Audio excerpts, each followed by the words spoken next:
What's up guys, just Messi here and welcome to a brand new video and welcome to a new gameplay video today and a new team based around a team of the year potential market crash. Now it kind of happens every single year, but this year in particular EA have dealt with the market very well in regards to Black Friday and also the amount of packs we got over Footmas at 125k packs and such, but I'll get into more detail about that in just a moment. So before we get started, as always, show your support by leaving a like rating, that'd be absolutely awesome. If you're new to my channel, click the subscribe button for daily FIFA content, and in the comments below, suggest some players, some cheap players for future squads. And if you missed today's first video, it'll be down below in the description box. There's a transfer video every single day throughout January. We've got a new one at 8 AM, so keep an eye out for that. So today's a 4-3-2-1 as it usually is, but three things I want to point out just before we get any further. Point number one is that a market crash, it might not happen properly because every single year prior to FIFA 17, the players have dropped a ton over the week of Team of the Year, but now we've got SBCs and they can kind of level that out a little bit.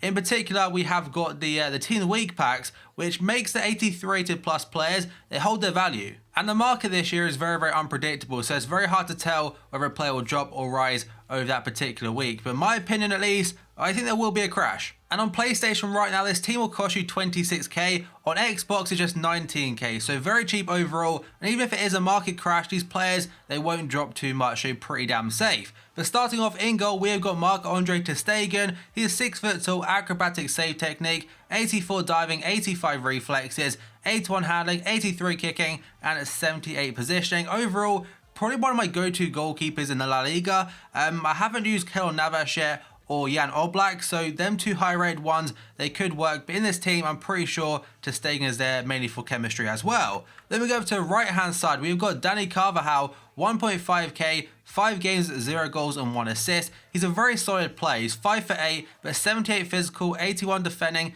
82 pace and 79 dribbling are his best stats. And overall, a strong right back. Also not like your Kyle Walker, he's not as quick as him, but overall on the ball, pretty damn tidy. Then we go to right centre back, a Real Madrid teammate of his, Rafael Varane. His price is around 3,000 coins right now, I think, on Xbox, maybe 4.5k or whatever. So he's one of the more expensive players in the whole team, but he's also 84 rated playing for Real Madrid, like I mentioned. 77 pace, 85 defending and 78 physical. Alongside his height, it's a great combination. I have used his Team of the Group Stage card, which is fantastic, but again, over Team of the Year, you want to save coins. I think his Team of the Group Stage is like 125k. I mean, with the potential to get Sergio Ramos and Pepe in Team of the Year, that price may actually go up. But for me, his 84 rated card does the business and his value for money is excellent. His partner at the back is going to be one I've used quite a bit lately, Jonathan Tah from Bayer Leverkusen. He's 6'4", so again, very, very tall. I think he's pretty much discard value, or at least next week, he probably will be. But 72 pace, 78 physical, and 78 defending. Overall, I think I have used him quite a bit, like I mentioned before. The overall thing I'll say, he's very strong in games, so don't just look at the 78 physical. He then links to his Bayer Leverkusen teammate, the Brazilian left back Vendel, and I've used him a lot now. 57 games, 0 goals, 1 assist. But to be honest, defenders for me don't really contribute in the slightest this year. Obviously, defensively they do, but going forward, stats aren't fantastic. He's very good overall across the board, but the only thing that lets him down really is that 46 shooting. But let's be honest, there's not too many situations on this game where you get one-on-one or whatever with your left back or right back. So Vendel for me, I think he's discard value again. So him and Jonathan Tah, a really solid duo.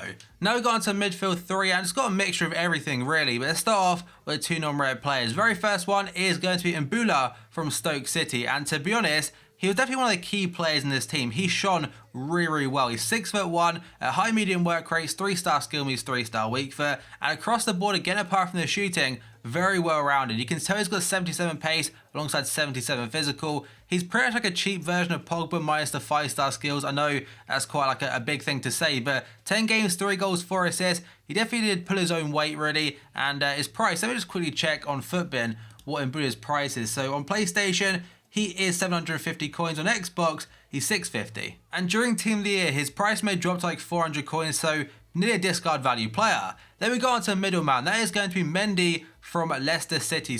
Played 26 games with now 2 goals and 5 assists. I really wanted to use Kante in this team because he basically goes in any team I make. But I say every time, Mendy is the cheap Kante. He's the same height, I believe, at 5'6", medium high work rates also, and he's pretty much good at everything apart from the shooting. So he's a player, he's an anchor, he's very, very short, but next to Mbula, he makes up for the height. And I had no problem whatsoever defending with this team, because a lot of people are very wary and cautious with goal kicks and stuff. They'll always lose the header, but to be honest, if you use the LT button well enough to jostle and try and win the header, you're probably going to do so no matter what height you're jumping with. So 5'6", a great, great little player. Then we got to the final midfielder, and everyone knows who this guy is, Renato Sanchez. You probably play him every single week in the Weekend League. On PlayStation right now, he's costing around 4.8k. On Xbox, he's just 3,000 coins. And his stats, like, so well rounded for a player of that value. 41 games played, 8 goals and 6 assists. It would be like a lot better than that, but for me, he's my go-to substitute. Most games, if the likes of Fernandinho SBC is knackered, I bring on Renato Sanchez and he'll bulk up that midfield even more. So 82 pace, 84 physical are the main stats for me. He's only 5'9", but that physical for me makes him in-game like as good as someone's like 6'3". And that may sound a little bit stupid, but again, in my opinion, I think that's how he plays like, and he's just a beast player.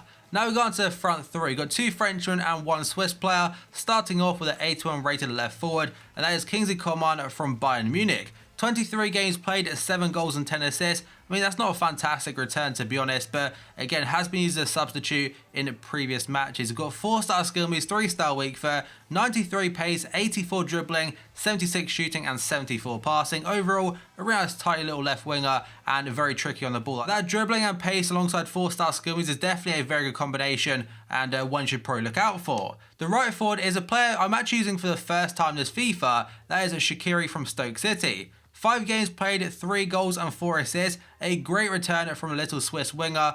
He's a bit of a beast in game, to be honest. I thought he's like completely left-footed, but apparently has 4-star skill moves and 4-star weak foot. 86 pace, 84 dribbling, 77 shots, 78 passing, and 72 physical. If I'm correct, I'm pretty sure you can use any Premier League right forward or any French right forward and they get full chemistry, although I definitely would recommend Shaqiri. He's very good at cutting in on that left-hand side. The final player is going to be a monster, and that is Loic Remy. 11 games played, 11 goals, and 11 assists. And all those games are during division matches, or alternatively, playing the Weekend League qualification. Now, I'm in Division 1 now. I think the last time I used him was in Division 3 or Division 2, so obviously not the highest divisions, but still, that's a fantastic return. And he's a monster. Like, my go-to striker normally in the Premier League is Daniel Sturridge, but his weak foot isn't too great. Like, Loic Remy's only 3-star weak foot, but he does have 4-star skill moves, 89 pace, 80 shooting, 72 physical, and he's 6'1". And I can definitely tell why people use him a lot as a sub, especially on FIFA Ultimate Team, because he's just got everything about him, including 4-star skills. So there is a team, a 4-3-2-1, very cheap, like 25k PlayStation, under 20k on Xbox. It'd be very good for the market crash, but if you don't have many coins, also a very good option for that. So let's now jump into gameplay and show you what this team can do. So now moving on to the gameplay part of the video, the very first thing I want to talk about is going to be the 3 key players in the squad. The first player, but you can probably tell, is Loic Remy, the striker. In regards to a value for money striker in the Premier League, there's no way to come too close to him. Like I said about Sturridge being my go-to guy, and he probably still is. Like, I wouldn't put Remy above Sturridge. I don't know why, as stupid as that sounds, I think Remy's better. But Sturridge for me can be more clinical in some situations, just his right foot really does suck. Whereas Remy, you can kind of hit it with both feet and you have 4-star skill moves at your disposal.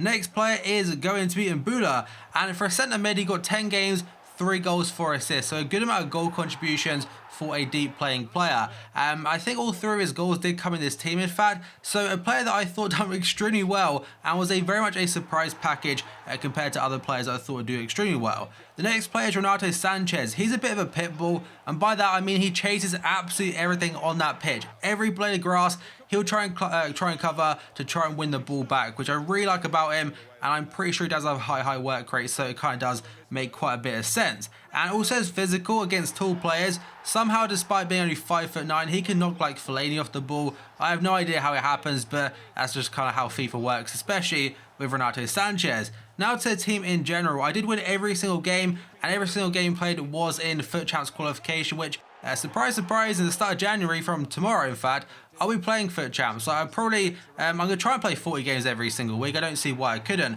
But yeah, I'm really looking forward to starting it off, and hopefully I don't suck, because I consider myself an okay FIFA player kind of thing. Just I really want to test myself out now in FUT Champs. So I'm in Division 1, so I think personally I could probably make the jump up. Then we go on to the squad and how it plays itself. it's got a bit of everything. Like in defense, you've got pace and also strength. Same goes for midfield, and up front, you've got skill, pace, and a little bit of height, because Lloyd Cromie being 6'1" is considered, for me at least, a target man. Then we go into counter attack. You can play very fast football, hold up with Remy, playing Shaqiri and Kingsley Coman. I did want to use N'Golo Kante, but he'll probably drop in price. Like he's 81 rated, is he? So he'll be packed a hell of a lot during Team of the Year, unless he managed to sneak in himself, which I really am hoping he does. So that, guys, is going to be the end of the video. If you enjoyed it, show support by leaving a like rating. That'd be absolutely awesome. If you're new to my channel, click the subscribe button for daily FIFA content. And if you missed today's first video, it will be down below in the description box. So thank you for watching this video, and I'll see you next time.